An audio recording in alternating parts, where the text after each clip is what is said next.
Elle voit le jour dans un contexte d'agitation politique venue en la faveur de la convocation des États généraux. Les États généraux sont constitués de 291 députés du clergé, 270 de la noblesse et 578 du tiers-État. Le 6 mai, le tiers-État prend le nom d'Assemblée commune et demande la vérification des pouvoirs en commun. La noblesse et le clergé refusent donc de siéger avec le tiers-État.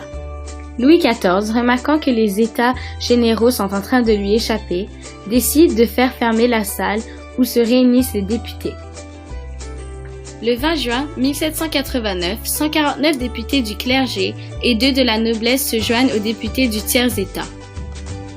Le 9 juillet 1789, elle devient l'Assemblée nationale constituante et siégea du 9 juillet au 30 septembre 1781. La discussion débute le 9 juillet avec le rapport de Jean-Joseph Mounier présentant un ordre de travail pour la rédaction d'une constitution débutant avec une déclaration des droits. La Déclaration des droits de l'homme et du citoyen est un texte important de la Révolution française. Il énonce les droits naturels des individus et leurs conditions de leur mise en œuvre. Il a été adopté le 26 août 1789 par l'Assemblée constituante et contient 17 articles.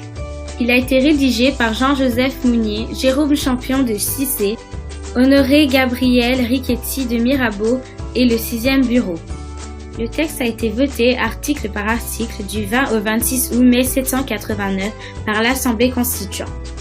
Ce texte contient les droits de l'homme, droits civiques, droits des Français, citoyenneté française et droits constitutionnels. Il a été promulgué par le roi Louis XIV par des lettres patentes données à Paris le 3 novembre 1789.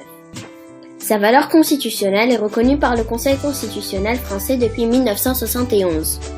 La Déclaration est un des 3 textes visés par le préambule de la Constitution française du 4 octobre 1958.